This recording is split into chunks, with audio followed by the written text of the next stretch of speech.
Dieva svētību visiem brāļi, māsas. Gribu jums liecināt liecību tādu, ko Dievs izdarīja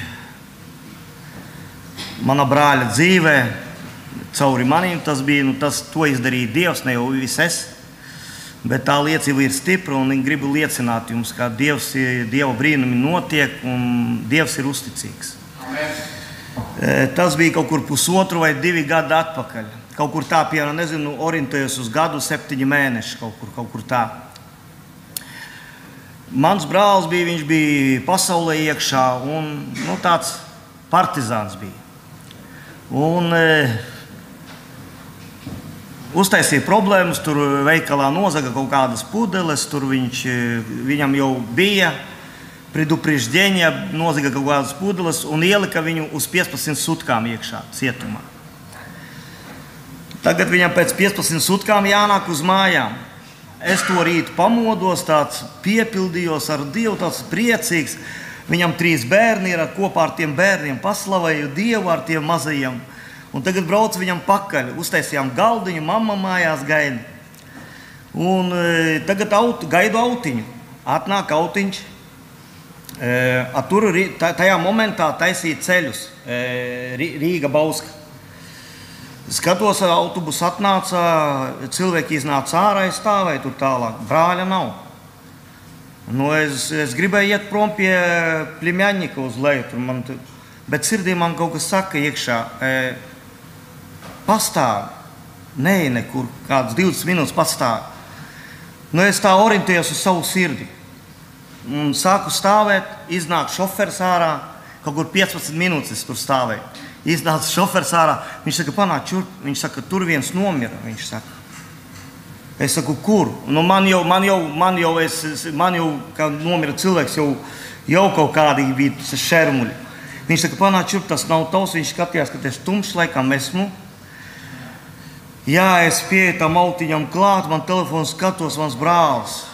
Viņš tā uz krēsla, zils, karoči, viss, nagi zili, viss, tā, acis, karoči, pāri. Es ieraudzīju, man uzreiz slikti palika ar sirdi, man očiņ slikti palika, man telefons izkrita no rokām, man uzreiz kā panika sākās. Es saku, es aizgāju, saku, brāli, viss, man uzreiz viss, tāds sprādziens bija sirdī. Bet iekšā manā garā, saka, davai celies, ne paņikuj. Viņš saka, celies, davai augšā, tagad nav tas laiks, pie viņam klāt, ņem viņu un nes ārā. Man tā slikti, nav spēka, bet kaut kas mani stiprināja. Es saprotu, tas bija svētais gars. Es piegāju tam brālim, paņēmu, viņš vēl kā makets. Viņš sen gadus nekad nespricējās, Rīgā viņam kaut kas iedod tādu, ir šora, saucās viņu. Kaut kāds stiprāks pa heroīnu daudz reizi. Un viņš to iespricēja ķekavā, viņš nomira, viņš bija kaut kur stundu, pēc tam stundu bija miris viņš. Es tagad saku, no kā viņš nomira. Prosta. Es tagad paņēmu viņu ārā, viņš kā maketa. Paņēmu viņu, tagad nesu ārā viņu. Noliku kaut kas, saka, liec viņu uz zemes, liec.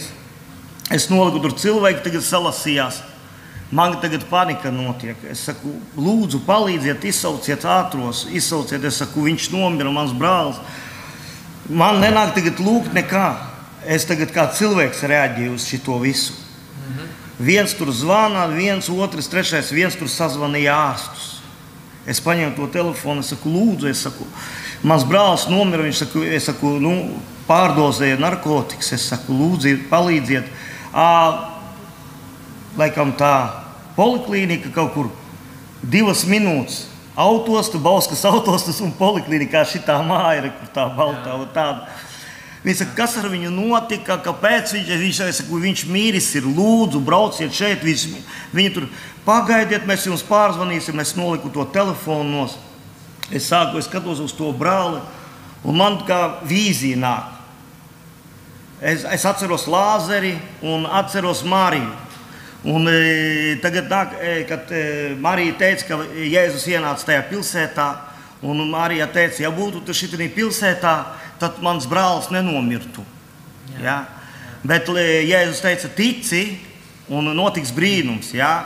Viņa teica, Dievs, tu pēdējā dienā, es zinu, ka tu viņu uzcelši. Un tāda man vīzija nāca, un es Dievam uzticējos, ka viņš tajā 4 dienas bija iekšā в этом гробу 4 дня. И когда Иисус сказал, открой гроб Марии, он сказал, он уже воняет, и он говорит, доверься Богу, и сказал, Лазарь, выйди. Вот эта визия вся была у меня. И внутри мне, говорит, там люди, полиция приехала, daudz cilvēku, 100 policija tur atbrauca. Un man iekšā garā saka, es lūdzu, es saku, Dievs, es tagad domāju, kā tā mamma, kā tie bērni, man viss griežās uz tā. Dievs saka, redzi, šitie cilvēki, te daudz ir neticīgi cilvēki. Un te policija, viņi arī ir neticīgi. Viņš saka, es gribu pagodināties tagad te. Viņš saka, es gribu pagodināties. Man tas gars saka iekšā, Dievs. Viņš saka, tu tagad liecies uz ceļiem un lūdz Dievu pa savu brāli, un tu redzēsi brīnumu. Un tici. Un es to ticībā. Tā policija tur viņu jau sāka, viņu gribēja uz morgu vest prom. Tā policija saka, iedod mums strādāt, saka, pagaidiet, lūdzu.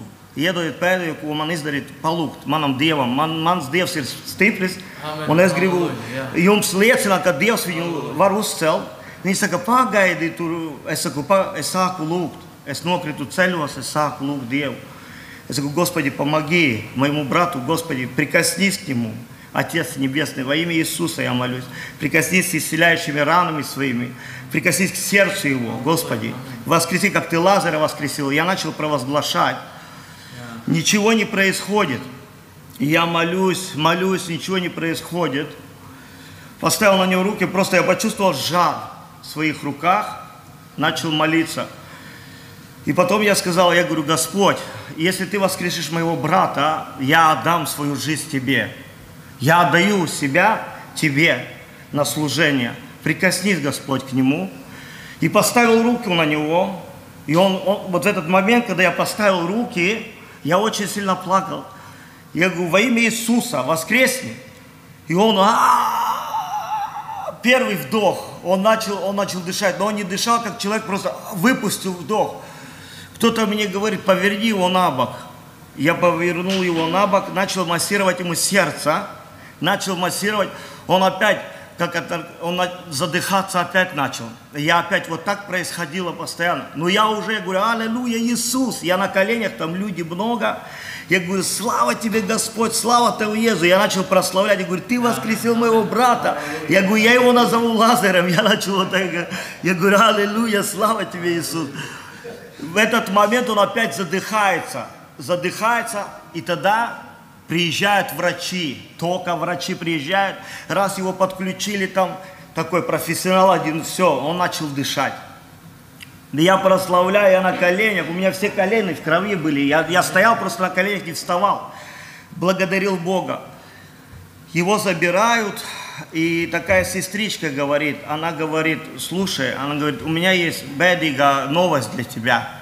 Она говорит, твой брат уже давно, наверное, был умерший, у него мозг уже отключен, он будет копием. За ним надо будет ухаживать.